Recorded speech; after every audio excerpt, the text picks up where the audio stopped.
Hi friends, ಎಲ್ಲರಿಗೂ ನಮಸ್ಕಾರ. ಈ ಒಂದು ವಿಡಿಯೋದಲ್ಲಿ ಗ್ರಾಮ ಒನ್ ಫ್ರಾಂಚೈಸಿಗೆ ಯಾವ ರೀತಿ ನಿಮ್ಮ ಮೊಬೈಲ್ ಮುಖಾಂತರ ಅರ್ಜಿಯನ್ನು ಸಲ್ಲಿಸಬಹುದು ಅಂತ ತಿಳಿಸ್ತೀನಿ ಸ್ನೇಹಿತರೆ. ತುಂಬ ಸಿಂಪಲ್ ಆಗಿರುತ್ತೆ. ನೀವೇ ನಿಮ್ಮ ಮೊಬೈಲ್ ಮುಖಾಂತರ ಅರ್ಜಿಯನ್ನು ಸಲ್ಲಿಸಬಹುದು.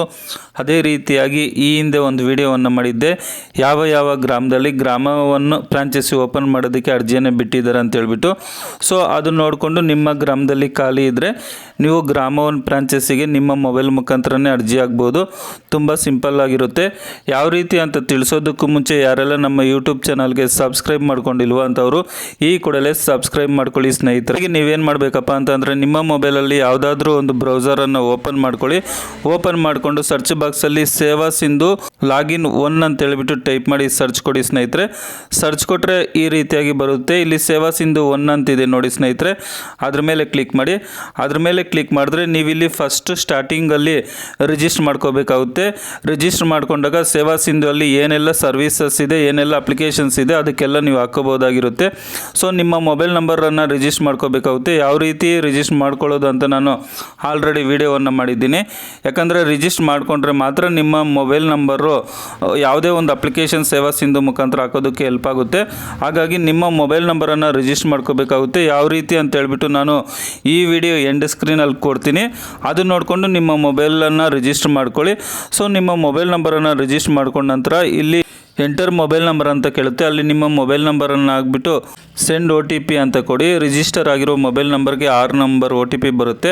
ಆ OTPನ ನೀವು ಆ ಒಂದು ಬಾಕ್ಸಲ್ಲಿ ಎಂಟ್ರಿ ಮಾಡಬೇಕಾಗುತ್ತೆ. ಒಂದು ವೇಳೆ OTP ಬಂದಿಲ್ಲ ಅಂತ ಅಂದರೆ ರೀಸೆಂಡ್ OTP ಅಂತ ಕೊಡಿ ಸ್ನೇಹಿತರೆ. ಒಂದು ಸರಿ ಸರ್ವರ್ ಪ್ರಾಬ್ಲಮಿಂದ ಒಂದು ಸರಿ OTP ಬರೋದಿಲ್ಲ.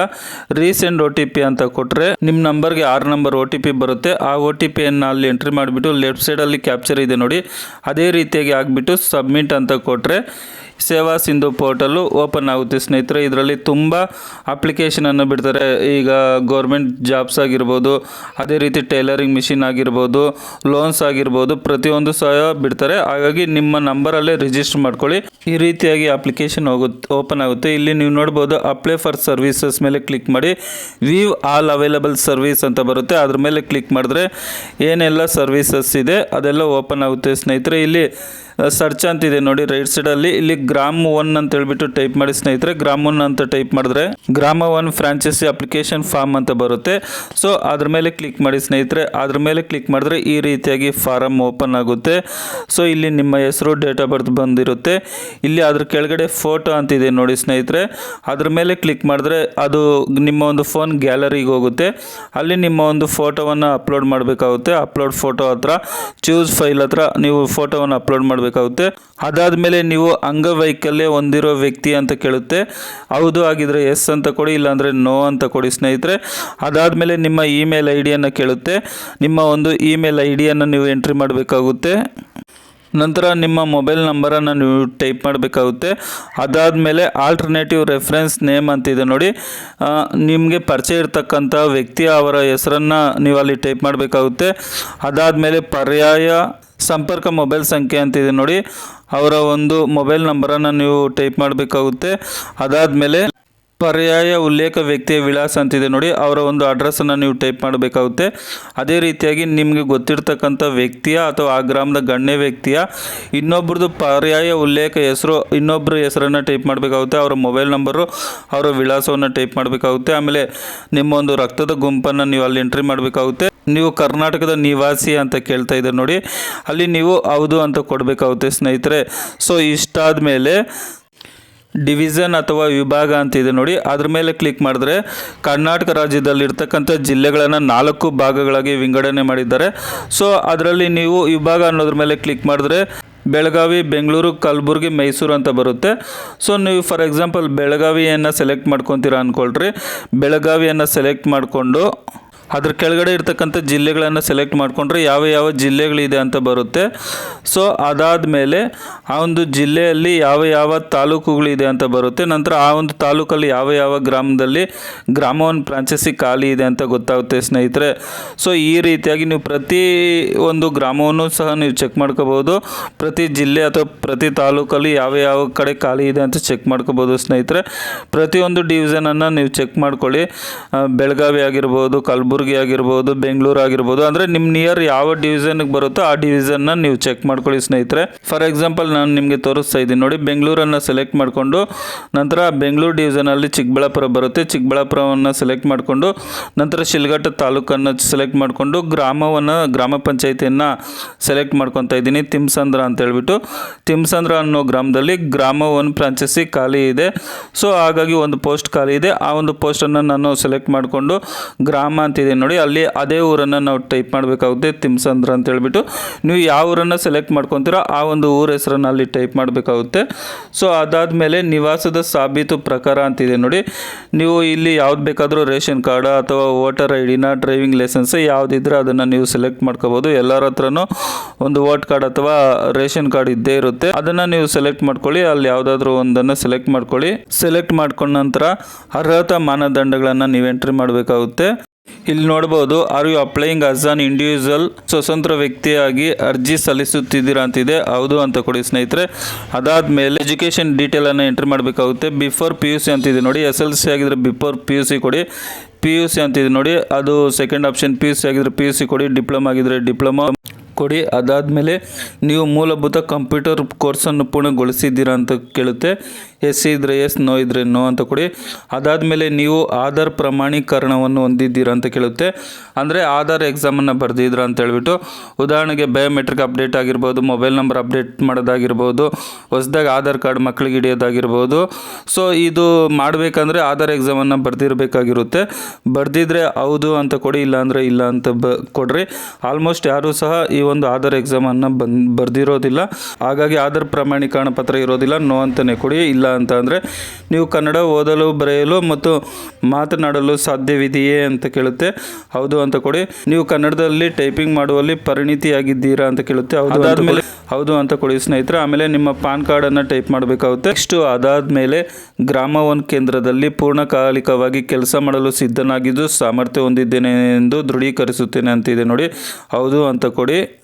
ನೆಕ್ಸ್ಟು ಈ ಕೆಳಗಿನ ಯಾವುದೇ ಯೋಜನೆಯಲ್ಲಿ ನೀವು ಪ್ರಸ್ತುತ ಫ್ರಾಂಚೈಸಿ ಪಾಲುದಾರರಾಗಿದ್ದೀರಾ ಅಂತ ಕೇಳುತ್ತೆ. ಗ್ರಾಮವನ್ನು ಅಥವಾ ಕರ್ನಾಟಕವನ್ನು ಅಥವಾ CSC ಸೆಂಟ್ರ್ ಅಥವಾ ಸರ್ಕಾರಿ ನೌಕರರ ಅಂತ ಕೇಳುತ್ತೆ. ಯಾವುದಿದ್ರೆ ಹೌದು ಅಂತ ಕೊಡಿ, ಇಲ್ಲಾಂದರೆ ನೋ ಅಂತ ಕೊಡಿ.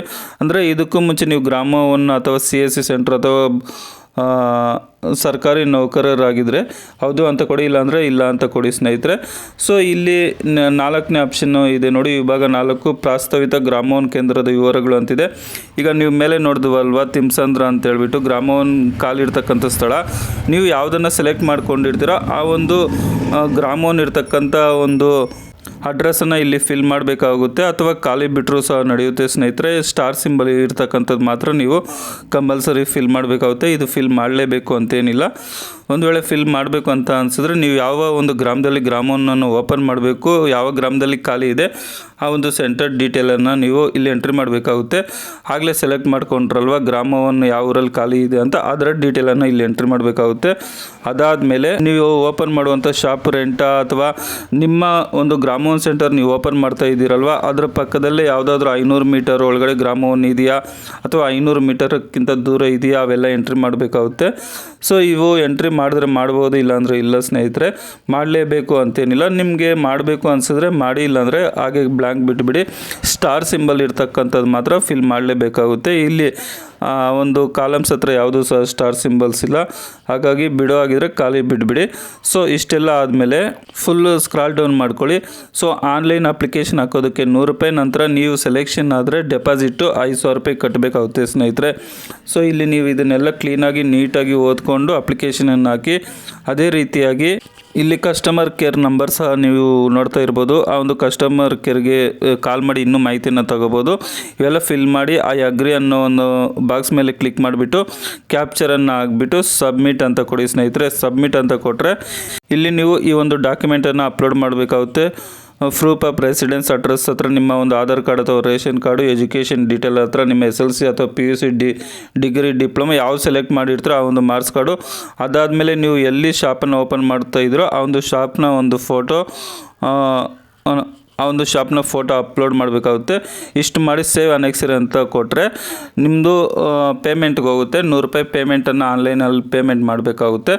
ಪೇಮೆಂಟ್ ಮಾಡಿದ ತಕ್ಷಣ ನಿಮ್ಗೊಂದು ಅಕ್ಲಾರ್ಜ್ಮೆಂಟ್ ಬರುತ್ತೆ. ಈ ಅಕ್ಲಾರ್ಜ್ಮೆಂಟ್ಗೆ ನೀವೇನು ಮಾಡಬೇಕಪ್ಪ ಅಂತಂದರೆ ಏನೆಲ್ಲ ಅಪ್ಲಿಕೇಶನ್ ಹಾಕುವಾಗ ಏನು ಡಾಕ್ಯುಮೆಂಟ್ ಕೊಟ್ಟಿರ್ತೀರ ಆ ಒಂದು ಡಾಕ್ಯುಮೆಂಟನ್ನು ಒಂದು ಸೆಟ್ ಜೆರಾಕ್ಸು, ನಂತರ ಅಪ್ಲಿಕೇಶನ್ ಒಂದು ಸೆಟ್ ಜೆರಾಕ್ಸು, ನಿಮ್ಮ ಜಿಲ್ಲೆಯಲ್ಲಿ ಇರ್ತಕ್ಕಂಥ DC ಆಫೀಸಲ್ಲಿ ಗ್ರಾಮೋನ್ ಸೆಂಟರ್ ಹೆಡ್ ಇರ್ತಾರೆ ಅವ್ರಿಗೆ ಒಂದು ಸೆಟ್ ಜೆರಾಕ್ಸನ್ನು ಕೊಡಿ ಸ್ನೇಹಿತರೆ.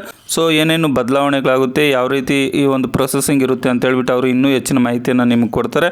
ಅದೇ ರೀತಿಯಾಗಿ ಯಾರೆಲ್ಲ ಅಪ್ಲಿಕೇಶನ್ ಆಗಬೇಕು ಅಂತ ಅಂದ್ಕೊಂಡಿದ್ರೆ ಗ್ರಾಮೋನ್ಗೆ ಇದೇ ತಿಂಗಳು ಮಾರ್ಚ್ 15 ಕೊನೆಯ ದಿನಾಂಕ ಅಷ್ಟರೊಳಗಡೆ ಅಪ್ಲಿಕೇಶನ್ ಆಗಿಬಿಟ್ಟು ನಿಮ್ಮ ಒಂದು ಜಿಲ್ಲೆಯಲ್ಲಿರ್ತಕ್ಕಂಥ ಗ್ರಾಮ1 DM ಅವ್ರ ಕೈಗೆ ಈ ಒಂದು ದಾಖಲೆಗಳನ್ನು ಕೊಡಿ ಸ್ನೇಹಿತರೆ. ಅಪ್ಲಿಕೇಶನ್ ಹಾಕುವಾಗ 1-2 ಬಾರಿ ಯೋಚನೆ ಮಾಡಿಬಿಟ್ಟು ನೀವು ಅಪ್ಲಿಕೇಶನನ್ನು ಹಾಕಿ ಒಂದ್ಸರಿ ಸಬ್ಮಿಟ್ ಮಾಡಿದ್ರೆ ಮತ್ತೆ ಎಡಿಟ್ ಮಾಡೋದಕ್ಕೆ ಆಗೋದಿಲ್ಲ. ಕಸ್ಟಮರ್ ಕೇರ್ ನಂಬರ್ ಸಹ ಅದರಲ್ಲಿರುತ್ತೆ. ಕಾಲ್ ಮಾಡಿಕೊಂಡು ನೀವು ನಿಧಾನ ಆದರೂ ಸಹ ಕರೆಕ್ಟಾಗಿ ಅಪ್ಲಿಕೇಶನನ್ನು ಹಾಕಿ. ಮತ್ತು ಯಾವ ಕಡೆ ಖಾಲಿ ಇದೆ ಅನ್ನೋದು ಆಲ್ರೆಡಿ ನಾನು ವೀಡಿಯೋ ಮಾಡಿದ್ದೀನಿ, ನೋಡದೇ ಇರ್ತಕ್ಕಂಥವ್ರು ಒಂದ್ಸರಿ ನೋಡಿ ಸ್ನೇಹಿತರೆ. ಅಥವಾ ಫುಲ್ಲು ವೀಡಿಯೋ ಬೇಕು ಅಂತ ಅಂದರೆ ಹತ್ತತ್ರ 40ರಿಂದ 45 ನಿಮಿಷ ಆಗುತ್ತೆ. ಕರ್ನಾಟಕದಲ್ಲಿ ಎಲ್ಲೆಲ್ಲಿ ಖಾಲಿ ಇದೆ ಅಂತ ಹೇಳಿಬಿಟ್ಟು ಅದು ಬೇಕು ಅಂದರೆ ವೀಡಿಯೋ ಮಾಡ್ತೀನಿ, ಕಮೆಂಟ್ ಮಾಡಿ ಸ್ನೇಹಿತರೆ. ಸೊ ವೀಡಿಯೋ ನೋಡಿದ್ದಕ್ಕಾಗಿ ತುಂಬ ಧನ್ಯವಾದಗಳು. ಬಾಯ್, ಟೇಕ್ ಕೇರ್ ಫ್ರೆಂಡ್ಸ್.